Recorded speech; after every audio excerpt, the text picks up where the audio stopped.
हरीम ने फिर हिना से कहा, भाभी आप ट्रे में कप लगा दें, कहीं चाय उबल ना जाए, मैं चाय देख लेती हूँ। और ये कहते हुए उसने मेरी तरफ मुड़कर भी देखा, जिसकी मुझे बिल्कुल तवक्का ना थी और मैं मजे से टुकटुकी बांधे नजारे में गुम था। हरीम ने मेरी तरफ देखा और मुझे अपनी बेग की तरफ देखते महसूस करके उसने एक अजीब सी नजर मुझ पे डाली, जिसमें हजारों शिकवे और शिकायत थी। आंखों की जुबान दुनिया की आसान तरीन जुबान भी है और मुश्किल तरीन भी, कि अगर एहसासात मिलते हों तो ये जुबान बहुत ही आसान है, एहसास और मोहब्बत ना हो तो ये जुबान सबसे मुश्किल बन जाती है। अपनी ये बहन की, जो मुझे शायद अपनी जान के बराबर ही अजीज थी, जिससे बेइंतहा प्यार भी था, मैं उसकी निगाह का शिकवा एकदम समझ गया कि उसे यूं मेरा उसका वजूद देखना अच्छा नहीं लगा। अब बच्ची तो वो भी नहीं रही थी और ना मैं बच्चा था, बस एक हादसे ने मुझे मेरे मकाम से गिरा दिया था और अफसोस ये था कि मैं संभलने के बजाय मजीद उसमें गिरता ही जा रहा था।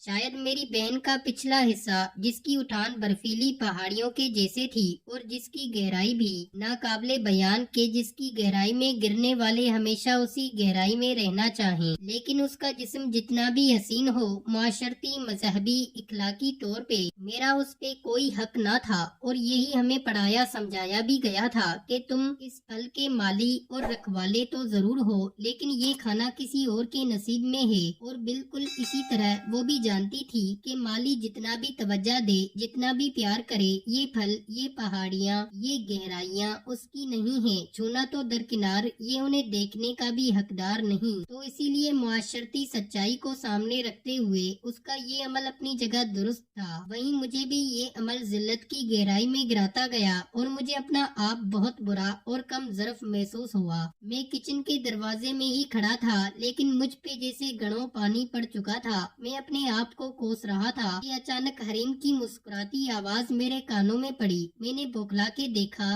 तो वो मेरे सामने खड़ी थी। मुझे यूं अपनी तरफ देखते हुए वो बोली, अगर आपका इरादा यहीं बुत बन के खड़े होने का नहीं तो चलें, चाय तैयार हो चुकी है। मैंने उसके हंसते चेहरे और उसके पीछे खड़ी हिना के चेहरे की तरफ देखा तो वो भी मुस्कुरा रही थी। मैं एकदम गोनश बजा लाने वाले अंदाज में झुका और उसे फर्शी सलाम करते हुए बोला, मलकाए आलिया का इकबाल बुलंद हो, खादिम इस्तकबाल के लिए तैयार है। मेरे ये कहने पे हिना भी मुस्कुराई। उसके हाथ में भी ट्रे थी और मुस्कुराते हुए बोली, आप बहन भाई यहाँ शाही अंदाज बनाते रहो, मैं तो जा रही हूँ चाय लेकर। और हमारे पास से गुजरती गई। हरीम ने चढ़ती हुई नजर मुझ पे डाली और वो भी हिना के पीछे चल पड़ी। मैं भी उन दोनों के पीछे चल पड़ा, लेकिन एक दो कदम उठाते ही मेरी नजर एक बार फिर भटक गई और सीधी बहन के पीछे की उछल कूद में खो सी गई, जो उसके हर कदम के साथ उछल के ऊपर नीचे। मैंने एक बार फिर अपनी नजर को अपने दिल को कोसा, लेकिन बहुत कोशिश के बावजूद भी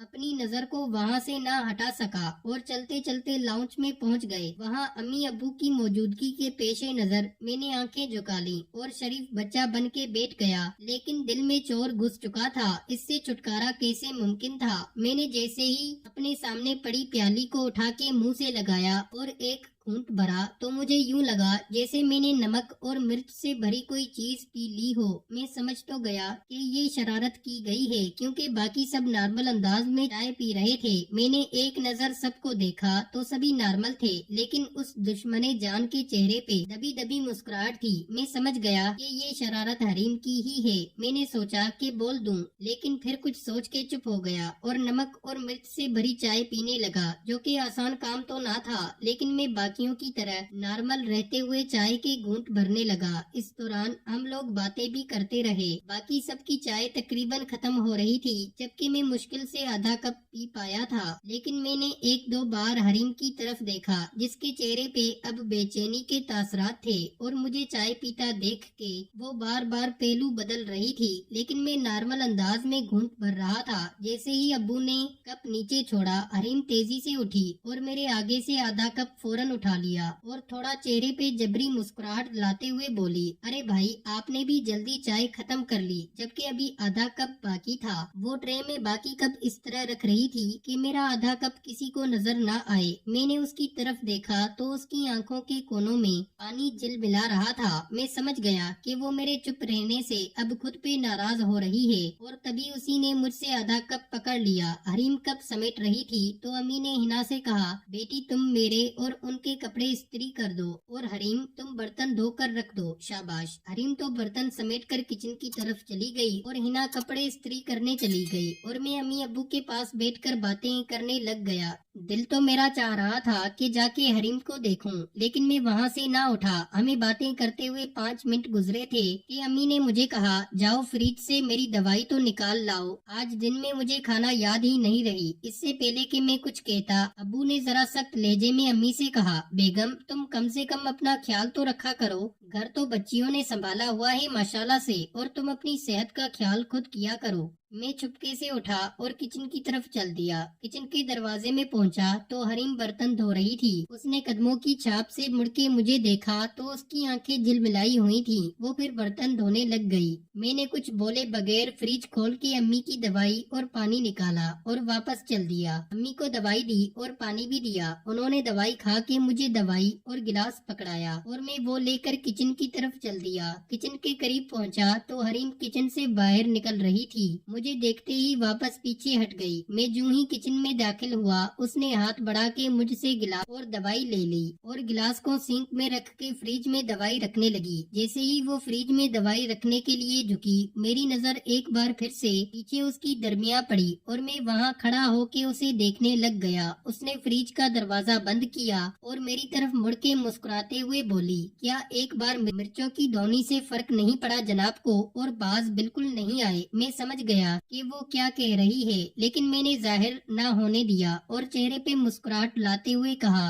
अरे गुड़िया ये तो मिर्चें थी, तुम जहर भी पिला दो तो कसम से ऐसे ही खुशी से पी जाऊं। मेरी बात पूरी होते ही वो बिजली की तेजी से आगे हुई और मुझे थप्पड़ मारने की कोशिश की। उसकी आंखों में एकदम आंसू भर आए और रुआंसी आवाज में मुझे मारने को लपकी। वो जैसे ही मेरे करीब हुई और उसने बाजू मुझे मारने के लिए ऊपर उठाया, मैंने वही बाजू पकड़ के उसे अपनी तरफ खींच लिया और वो अपने ही जोर में मेरे सीने से आ लगी। जैसे ही वो मेरे सीने से लगी, मैंने एक बाजू उसके पीछे लिपटा के उसको अपने साथ जोड़ लिया। हम बहन भाई आपस में बहुत फ्री थे और ईद पे किसी खुशी के मौके पे गले मिल लेना ये आम सी बात थी और इससे कभी कोई गंदा ख्याल जहन में नहीं आया था। हरीम के लिए तो मेरे साथ गले मिलना शायद नॉर्मल बात थी, इसलिए वो बिला झिझक मेरे गले लग गई। इससे पहले भी हम कई बार गले लग जाते थे, इसमें कोई बड़ी बात तो ना थी, बल्कि हजारों लाखों बहन भाई सूरत हाल के साथ गले मिलते रहते हैं। लेकिन इस बार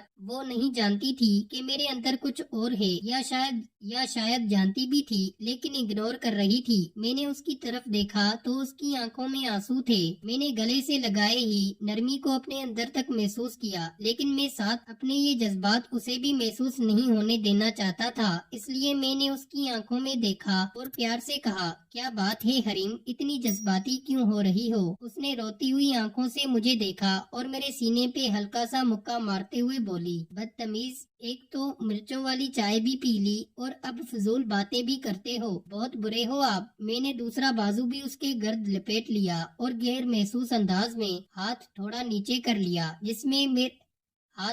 हाथ थोड़ा नीचे कर लिए जिससे मेरा हाथ निचले हिस्से तक पहुंच गया। मैंने उसकी आंखों में देखा और कहा, पागल, खुद सोचो ना, अम्मी के सामने मैं बोलता तो तुम्हें कितनी डांट पड़ जाती, अम्मी अब्बू से, और हिना भी थी, तो मुझे अच्छा नहीं लगा कि अम्मी अब्बू से तुम्हें डांट पड़वाऊं। जरा सा नमक मिर्च ही तो पीना था, वो भी तुमने आधा ही पीने दिया। मैंने बात संजीदा अंदाज में शुरू की और आहिस्ता आहिस्ता बात को मजाक के अंदर में ले गया। उसको भी अंदाजा हो गया। उसने अपना आप थोड़ा मुझसे और पीछे किया तो मैंने भी हाथ ढीले कर दिए, लेकिन बाजू का हल्का न तोड़ा। उसकी आंखों से आंसू उसके गालों पे आ चुके थे। मैंने फिर से कहा कि देखो, मैंने किसी को नहीं बताया, अब तुम ऐसे मुंह बनाओगी तो सबको पता चल जाएगा कि कुछ बात है, फिर सबको क्या वजाहतें दोगी। चलो अच्छे बच्चों की तरह मुंह धो लो। उसने मेरी तरफ रोती हुई आंखों से फिर हंसते हुए देखा और मेरे सीने पे एक और मुक्का मारा। जवाब के तौर पे मैंने भी बाजू का हल्का खोला और दाएं हाथ का मुक्का बना के वहीं पीछे से हल्का सा मुक्का दे मारा और कहा, कहा जल्दी मुंह धो लो इससे पहले कि कोई किचन में आ जाए। उसने पलके उठा के मेरी तरफ देखा और हल्की आवाज में बोली,